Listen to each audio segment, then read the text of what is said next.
La naissance d'un magnate, les débuts de Donald Trump. L'histoire de Donald John Trump commence dans le quartier new-yorkais du Queens, le 14 juin 1946. Né dans une famille aisée grâce au succès de son père, Fred Trump, dans le développement immobilier, Donald a bénéficié d'une enfance privilégiée. Il a fréquenté la New York Military Academy, un pensionnat privé où sa personnalité affirmée a commencé à émerger. Cette période lui a inculqué un sens aigu de la discipline et une volonté de réussir, des traits qui allaient devenir les marques de fabrique de sa vie d'adulte.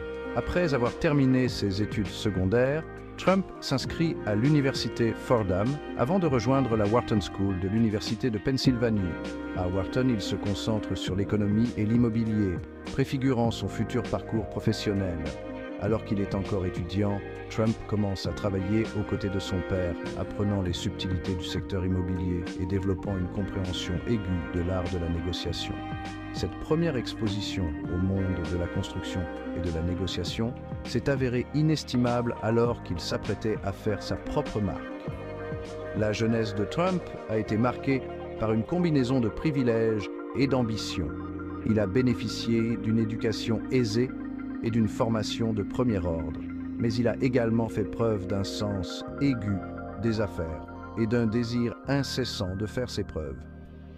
Ces années de formation ont jeté les bases de ses projets futurs, faisant de lui le personnage complexe et souvent controversé qu'il allait devenir.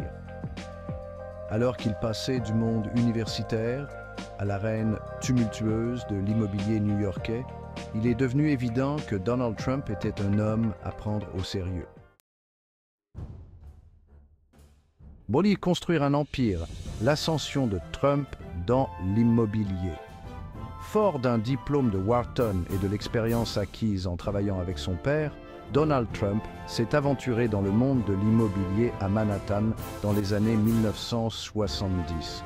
New York était alors en pleine crise économique, mais Trump a su déceler les opportunités au milieu des difficultés.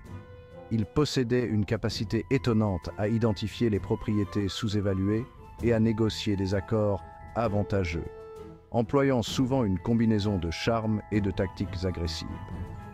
Son premier grand projet, la transformation de l'hôtel Commodore en Grand Hyatt, fut un succès retentissant, faisant de lui un acteur majeur de la scène immobilière new-yorkaise. Tout au long des années 1980, l'empire de Trump s'est rapidement développé. Il s'est forgé une réputation pour son goût du luxe et son penchant a donné son nom à ses projets. La Trump Tower, un gratte-ciel flamboyant de Midtown Manhattan, est devenu le symbole de son succès et de son ambition. Il s'est aventuré au-delà de l'immobilier, acquérant des hôtels, des casinos et même une compagnie aérienne, tous portant la marque Trump. Son sens des affaires, associé à son talent pour l'autopromotion, ont fait de lui une célébrité nationale. La poursuite effrénée de la richesse et de la reconnaissance par Trump n'a pas été sans revers. Le marché immobilier a connu un ralentissement au début des années 1990, poussant certaines de ses entreprises, notamment ses casinos d'Atlantic City, au bord de la faillite. Cependant, Trump a su relever ces défis en combinant restructuration, négociation et manœuvres juridiques. Il est sorti de cette période avec un empire intact, bien que quelque peu diminué, renforçant ainsi son image d'homme d'affaires avisé et résilient. La skyline de Manhattan, sans l'empreinte architecturale de Trump. Au-delà de son succès financier, Donald Trump a laissé une marque indéniable sur le paysage architectural de New York.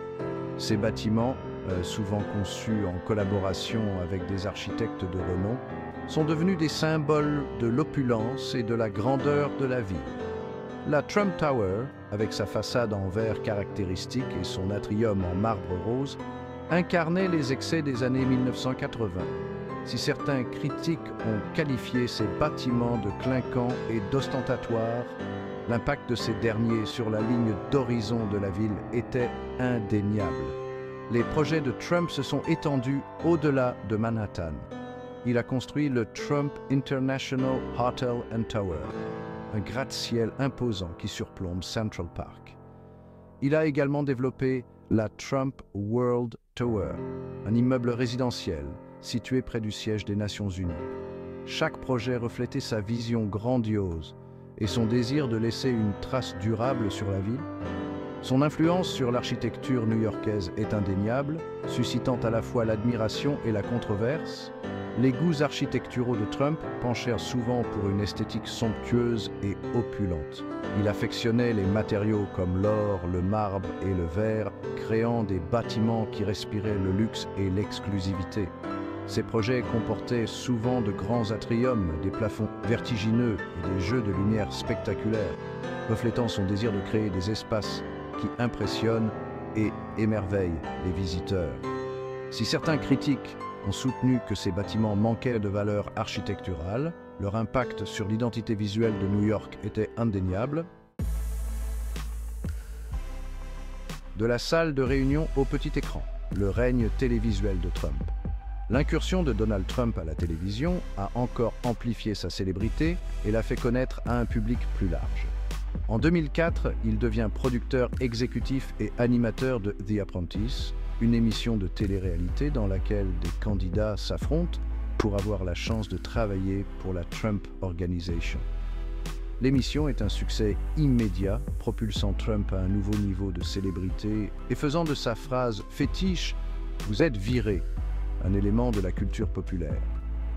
The Apprentice a mis en valeur le sens des affaires de Trump et son approche pragmatique de la prise de décision. Les téléspectateurs ont été séduits par son charisme et sa personnalité plus grande que nature. Le succès de l'émission a démontré la capacité de Trump à toucher un large public, transcendant le monde des affaires et du divertissement. Elle lui a également fourni une tribune pour promouvoir sa marque et cultiver une image de dirigeant performant et déterminé. Les aventures télévisuelles de Trump ne se sont pas limitées à The Apprentice. Il a fait de nombreuses apparitions dans des talk-shows et des journaux télévisés, devenant une présence omniprésente sur les écrans de télévision à travers l'Amérique. Il a animé le concours de Miss Universe, renforçant ainsi son image d'homme de spectacle et de maître de l'autopromotion.